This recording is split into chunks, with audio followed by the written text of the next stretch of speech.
politique monétaire. Et dans ce comité, la France a une voix délibérative, alors que la présidence de la commission du UEMOA n'a qu'une voix consultative. Et ça, c'est un point qui nous paraît important. Deuxième chose, sur la question de la dévaluation. Je ne vais pas faire l'histoire de la dévaluation, mais c'est la France qui a acté la dévaluation. Il ne faut pas se raconter l'histoire. Je veux dire, ce qui s'est passé, c'est que le FMI et la Banque mondiale, pour des raisons purement idéologiques, ont dit une économie faible ne peut pas avoir une monnaie forte. C'est ce que disent tous les libéraux. D'ailleurs, ce qui nous surprend, c'est que sur la question monétaire, justement, les fameux libéraux qui pilotent les pays africains se taisent, et même à Paris, parce que les libéraux disent le prix doit être un indicateur de rareté relative, et le taux de change, c'est un prix. Et donc, on ne comprend pas pourquoi il y a cette incapacité à accepter que le taux de change fluctue s'agissant du franc CFA, pour des gens qui nous disent que c'est le marché qui doit apprécier la qualité des signatures des États et la qualité des politiques économiques. Donc là, effectivement, on a un problème avec l'idéologie qui est censée sous-tendre la gestion monétaire depuis 50 ans en Afrique. Et donc, la France a dit clairement, et c'est sous le gouvernement Balladur en 1993, que si un État de la zone franc n'a pas d'accord avec le FMI et la Banque mondiale, il ne peut plus accéder à l'aide publique au développement française. C'était ce qu'on appelait la doctrine Balladur ou doctrine d'Abidjan, définie en 1993. Et donc, comme le FMI avait assujetti la signature de tout accord à la mise en œuvre de la dévaluation du franc CFA, les États de la zone franc étaient coincés. Puisque Paris leur disait, signez d'abord avec le FMI et ensuite venez à notre guichet. Donc il ne faut pas se raconter d'histoire. Okay. C'est une affaire pilotée par Anne Le Laurier qui était au Trésor et qui était Madame d'évaluation. Et c'était sous Balladur. Et on a attendu qu'Oufoué meure en décembre 1993 pour dévaluer en janvier 1994. Et c'est la seule fois de toute notre histoire où le taux de couverture de l'émission monétaire est passé en deçà des 20% requis. Ça veut dire que vous avez un assureur qui ne vous assure que quand vous n'avez pas d'accident. C'est ça. Quand on parle du fonctionnement du compte d'opération, historiquement, ce compte a toujours été créditeur. La seule fois dans notre histoire où on est passé débiteur, on a dévalué. C'est pour ça qu'on ne comprend pas, en fait, le rôle du Trésor français dans le fonctionnement du compte d'opération. Puisque l'assureur, c'est quand vous faites un accident. C'est là où vous avez besoin de lui. Donc, si vous avez un assureur qui n'est là que quand vous ne faites pas d'accident, vous vous auto-assurez au bout d'un moment. Donc, je crois que le discours que nous a tenu le vice-gouverneur de la BEAC, c'est un discours de haut fonctionnaire de Banque centrale. À la retraite. mais je le remercie parce que ce fut un témoignage vraiment de première importance. Et je pense qu'il devrait écrire un ouvrage. Vous savez, les Africains, nous n'avons pas la culture de l'écrit. C'est dommage. Nous n'écrivons pas ce que nous vivons. Voilà quelqu'un qui a toute une expérience de vie à la BEAC et qui devrait publier sa vision. Ce que nous faisons ici, ce n'est pas un procès contre qui que ce soit. C'est simplement dire il faut qu'il y ait un débat qui s'instaure. Personne ici, je crois, ne prétend détenir la vérité. Simplement dire que le débat ne doit pas être un tabou et que c'est ensemble que nous pourrons trouver les convergences pour avancer. Là, moi, je tiens vraiment à cette idée que si nous pensons tous la même chose, c'est que nous ne pensons pas. Et donc, même ici, il devrait y avoir des gens qui doivent être pour le franc CFA. Moi, je trouve ça sain pour la discussion. Donc, franchement, il faut qu'on soit d'accord sur le fait qu'il n'y a pas, en tout cas de mon point de vue, quelle prétention à la détention de quelque vérité que ce soit. Mais je crois qu'on ne peut pas interdire aux gens de réfléchir sur leur vécu. Deuxième chose, qui est en fait le premier point de mon intervention, et qui vient de l'intervention de monsieur le professeur, ambassadeur, je crois que la Côte d'Ivoire a un rôle crucial dans cette affaire monétaire.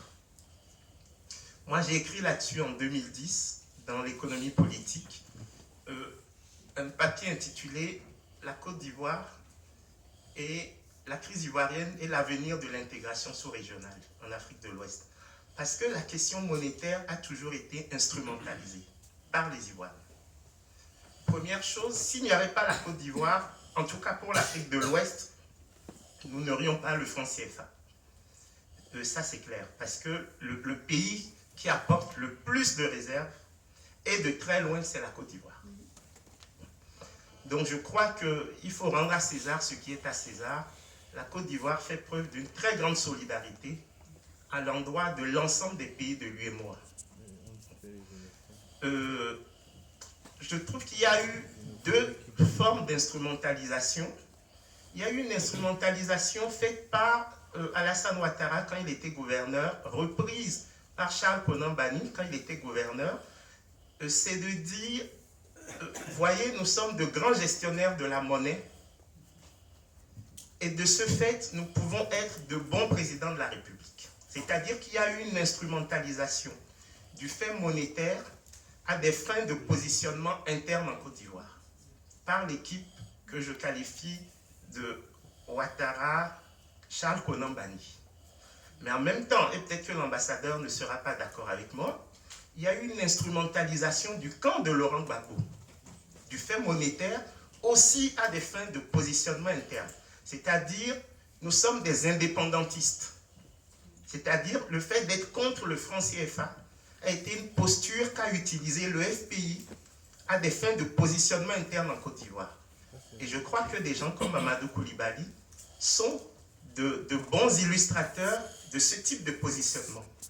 Et je trouve que le retour du balancier a été terrible pour Laurent Gbagbo, parce que s'il avait été sincère dans son engagement, il aurait géré la question du CFA au début de son mandat, pas à la fin. Moi, j'étais chef du pôle analyse économique et recherche à la présidence de la commission de l'UEMOA, quand Gbagbo est tombé. Quelques semaines auparavant, le commissaire ivoirien de l'UEMOA, Jérôme Brogrébé, à l'époque, m'a appelé. Voilà, paix à son âme. Il m'a dit, écoute Kako, j'ai lu tes écrits sur la monnaie. Je sais ce que tu penses du CFA. Il faut nous aider à créer la monnaie ivoirienne de résistance. Je lui ai dit deux choses. Je lui ai dit, tout d'abord, monsieur le commissaire, ma loyauté envers l'institution qui me paye et qui donc est un bras armé du CFA ne me permet pas d'avoir un agenda parallèle au sein de la maison UEMOA. Première chose.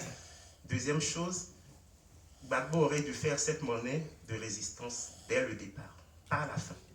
Parce que le processus de création de monnaie suit des règles très strictes. Sans le FMI, vous ne pouvez pas créer votre monnaie.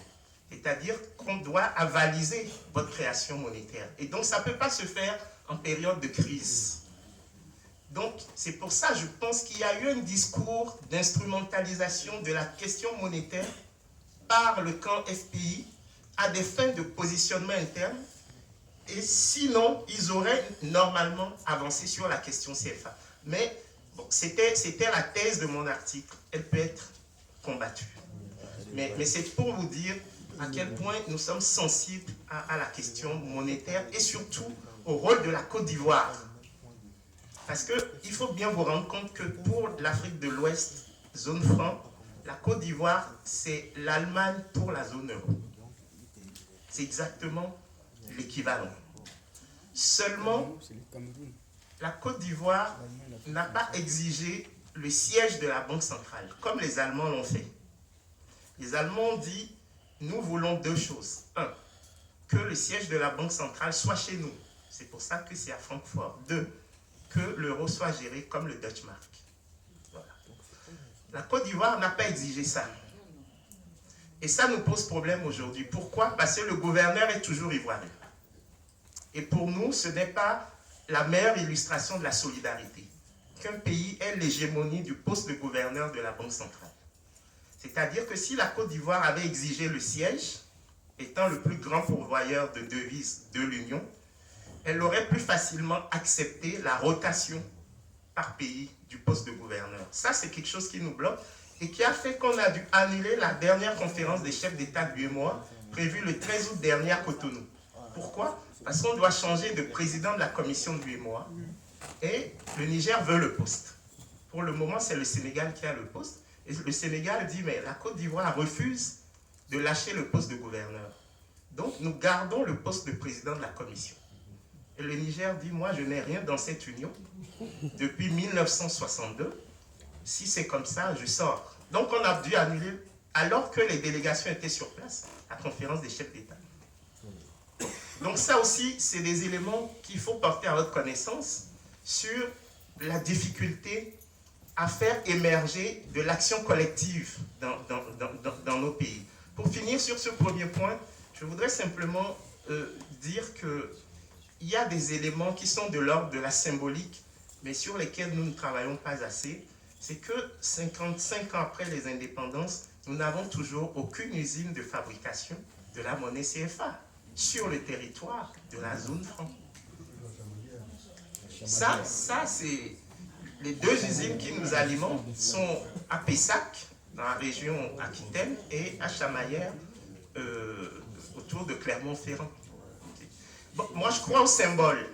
Je crois vraiment que si aujourd'hui Paris décide, je ne fais pas de procès d'intention, d'asphyxier sur le plan de la fourniture de billets CFA, la zone franc, Paris peut le faire sans aucune difficulté. Nous n'avons aucune usine de fabrication de notre monnaie. 55 ans après les indépendances. Et ça ne semble perturber personne. Ça, c'est un point vraiment qui me... Bon, c'était mon premier point. Le deuxième point, et je vais aller beaucoup plus vite pour qu'on puisse bien échanger, c'est qu'il faut qu'on remarque qu'en fait, derrière l'apparente stabilité de la zone franc, il y a toujours eu des forces qui ont fonctionné de façon antagonique. Au moment des indépendances, les forces politiques avaient plutôt une tendance à être centrifuges. C'est-à-dire que les discours indépendantistes faisaient qu'on voulait plutôt sortir de la zone franc. Et la nature des relations économiques donnait une attitude plutôt centripète. C'est-à-dire le lien économique avec la France faisait qu'il y avait des raisons objectives d'être dans la zone franc, du fait de l'orientation du commerce international. Et remarquons que 55 ans après, c'est exactement l'inverse. C'est-à-dire qu'au plan économique aujourd'hui, nous avons une tendance qui est naturellement centrifuge. Notre premier partenaire n'est plus la France, c'est l'Asie, notamment la Chine. Mais sur le plan politique, paradoxalement, toutes les forces sont centripètes. Du fait notamment de l'intervention française au Mali, de l'intervention française en Centrafrique et de la mise en place du dispositif Barkhane. C'est-à-dire qu'aujourd'hui, politiquement, nous aurions des raisons objectives de rester dans la zone franc. Parce que nous avons rappelé Paris. Et ça, il faut que nous l'assumions.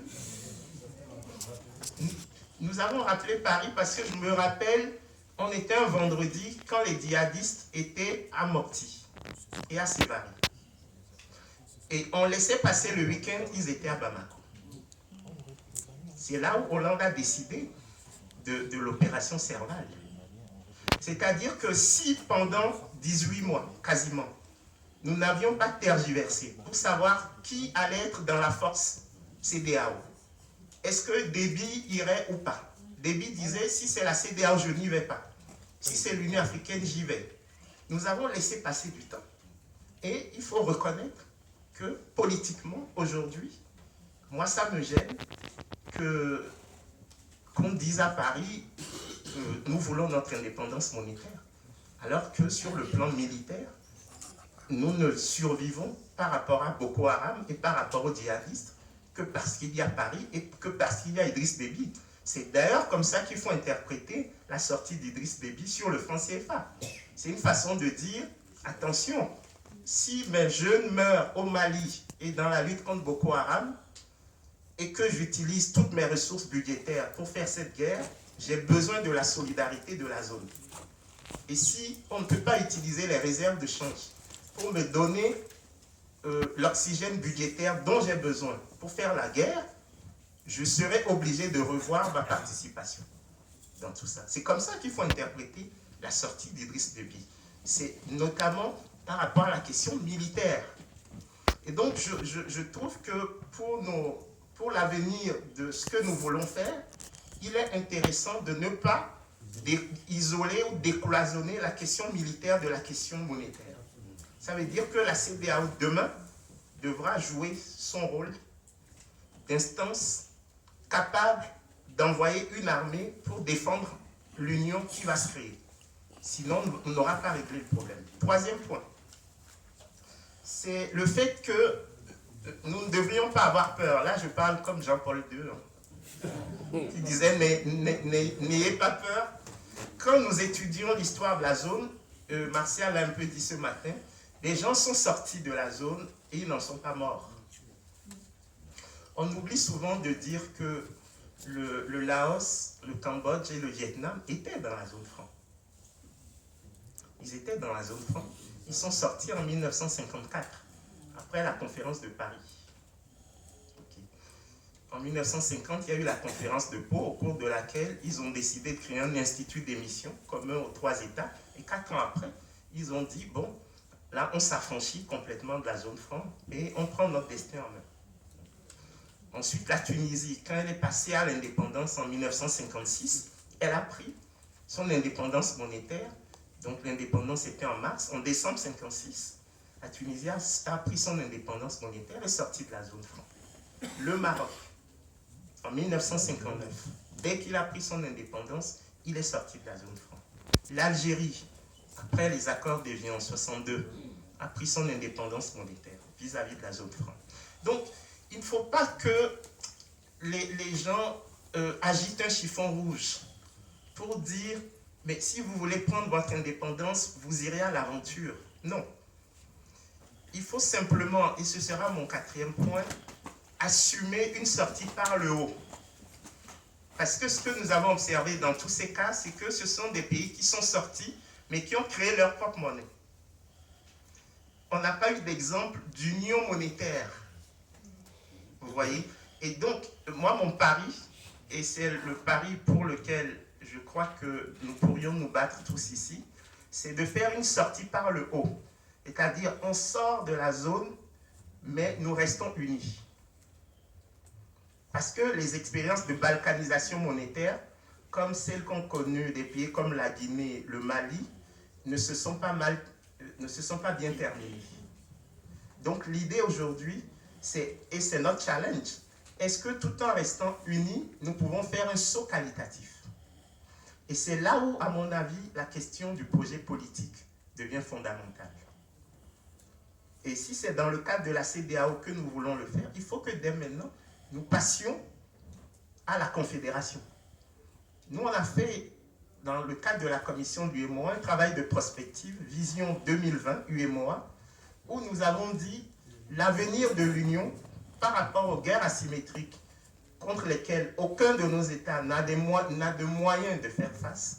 L'avenir de l'Union, c'est la confédération. Il faut qu'on mutualise nos ressources en matière de défense, en matière de commerce, en matière d'affaires étrangères, en matière de douane et en matière de finances. Malheureusement, la BCEAO a enterré ce projet. Mais au niveau de la CEDEAO, nous pouvons reprendre ce projet. C'est CEDEAO 2020, passer de la CEDEAO des États à la CEDEAO des peuples. Il faut absolument que nous affirmions ce projet politique.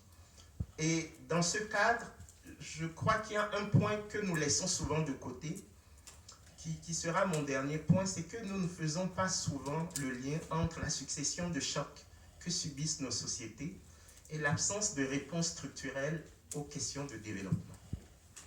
C'est-à-dire que nous avons l'impression que les chocs que nous subissons sont quasiment des effets du hasard ou des effets d'une quelconque malédiction. Mais c'est parce que depuis 55 ans, nous n'arrivons pas structurellement à trouver les réponses idoines aux défis du développement, que nous avons cette succession de chocs. Ce qui se passe aujourd'hui au Burkina est tragique, mais je prends le pari avec vous, ça va se passer dans d'autres pays bientôt. Parce que nous n'avons pas de réponse structurelle à ces défis. Et donc, je crois que nous devons inverser la façon dont nous réfléchissons. C'est parce que nous ne sommes pas audacieux. Dans les temps calmes, notamment sur la question monétaire, que lorsque surviennent les tempêtes, nous sommes incapables d'y faire face. Je crois que c'est ça que nous devons avoir en tête. C'est par temps calme qu'on doit faire les réformes audacieuses. Ce n'est pas quand ça chauffe qu'on fait les réformes. Donc maintenant, il faut identifier dans notre espace zone franc les chefs d'État capables de porter quelque chose. J'ai dit l'autre fois sur RFI que le drame aujourd'hui, c'est que nous n'avons plus que des gestionnaires à la tête de nos États. Nous n'avons plus de visionnaires. Et donc, s'il y en a encore quelques-uns, il faut qu'on les identifie. Il faut qu'ils nous aident à porter ce discours. Et j'espère que nous y arriverons. Merci.